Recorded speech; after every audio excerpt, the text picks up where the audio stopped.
Hi everyone, I'm Cliff Neve with Security, and I want to talk today about port and terminal cybersecurity. Just recently conducted a few terminal risk assessments, had some lessons learned, so I wanted to present several examples of ports that had been breached, how they'd been breached and the impacts, as well as how you can resolve them and how you can best posture yourself against a cybersecurity attack if you're a port owner or a terminal owner. Hackers target ports for any number of reasons. Recently, it's been both monetary and a nation state strategic implication perspective. So, why ports are targeted and why they're easy targets are that the digitalization of systems, the IT/OT convergence, and automation is making for a broader surface area. Remote working conditions since the pandemic have resulted in a lot more remote or hybrid work, which also increases the attack surface. We've seen an uptick in the sophistication and complexity of malware, especially from nation state actors such as Volt Typhoon. There's a lack of cybersecurity skills across the board. There are a finite number of specialists that understand the environment, the threats, and the impacts. And then there's increased pressure. Much like the healthcare industry, ransomware attacks on supply chains cause a lot of commotion that need to be fixed immediately to avoid a domino effect of disruptions across the supply chain. So this means that logistics industries are more likely to pay ransoms or to succumb to threat actors to get operations going again. One of the earliest and most interesting attacks on a port was in 2013. The port of Antwerp discovered that a drug cartel had hijacked its container management system. In fact, the port's computer network had been spied on since June 2011, when the network was reportedly infiltrated by malware, specifically a keylogger, which allowed the hackers to record keystrokes used by loading and unloading operators. And they were able to obtain usernames and passwords and essentially monitor where containers were going and what manifests were going where to assist their own operations. So the Port of Antwerp eventually resecured its system by investing about $250,000 to set up countermeasures, including a new password management system. On Christmas Day of 2022, hackers compromised the network of the Port of Lisbon, and the ransomware was imported by Lockbit and stated that the authorities had until January 18th to pay $1.5 million or they would leak the exfiltrated data. So Lockbit had taken down their website, infiltrated internal network system. No operational activity was compromised, but shortly thereafter, the same group, the same Lockbit group, hit a water facility treatment plant in Portugal 2 months later. So we've seen this spread, and this was kind of one of the defining moments of ransomware and the use of the Lockbit group to use this for financial gain. Just last year, in the middle of November, the ports of Sydney, Melbourne, Brisbane, and Fremantle were attacked, and by DP World shut down their systems, including their OT systems. They weren't really sure who attacked them, but it backlogged over 30,000 shipping containers. It took 7 days to clear operations and clear the backlog. A small amount of data was exfiltrated, but this was concerning because it was more of an attack that seemed to be not monetarily related.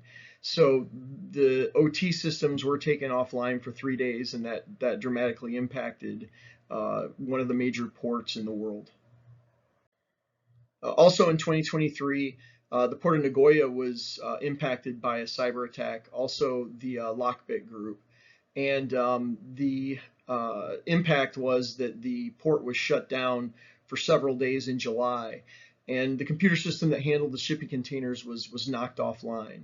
And so that system managed all the manifest, all the loading, unloading, the transport, etc. Had a significant impact on the auto industry because a lot of the automobiles manufactured in Japan were shipped out of that port. This was the first reported impact of a Japanese terminal by cyber attack, and again, it was the Lockbit group that did this. So they confirmed that the operator received a ransom demand in exchange for the recovery of the port system. So how can you keep your terminal safe, and how do you assess its current risk posture and whether it's commensurate with the threat or not? So what you do is conduct a terminal risk assessment, and that's to first develop an operational context. What are your critical systems and critical data? And what are the most important things to keep your terminal running, to keep business flowing? Next is your business continuity planning and resilience analysis, including establishing a racing matrix. Who's going to do what? Who's responsible, accountable, consulted, and informed when a bad cyber day happens, and who responds how, because seconds count in those situations. The next, identification of threats. What are the threat actors that may be most interested in you? Is it the ransomware groups? Is it the nation states? Is it, insiders? What might be the biggest threats that you need to work on countering? Vulnerability management and risk management are also pivotal, and making sure that those systems are in place. Do you have a risk register? Are you doing vulnerability scans and remediating your vulnerabilities? Do you have a control framework, whether it's a NIST framework or an ISO framework that you're using and measuring your terminal's security against? Do you have predefined external affairs and legal actions in place? If something occurs, do you know how you would address the public? Would you address the public? How is your insurance factored into that? Who do you need to use and call for an incident response assist? What are the protocols that you have to protect your data and ensure the privacy of that data? How are you inventorying all your assets within the terminal? Are you accounting for all of your OT systems? Are you accounting for connections that you might or might not know exist? Are you able to actually inventory and have a visibility into different connections, people adding assets to the system and networks? Do you have endpoint protection on all devices? Whether that be an EDR type solution, antivirus, all those types of considerations. Do you have a robust training and awareness program? Are you using some type of tool or program to keep your users on their toes from phishing? Phishing is still the greatest vector for badness to come in from a cyber perspective. So are you arming your employees with that, and getting some type of evaluation if that's effective? Are your physical protections in place? Because sometimes you have isolated systems where physical protection has to carry the day, or physical access to a device might render all your other controls obsolete. If somebody has access to a device physically, they can oftentimes bypass those access controls that might be in place from a logical perspective.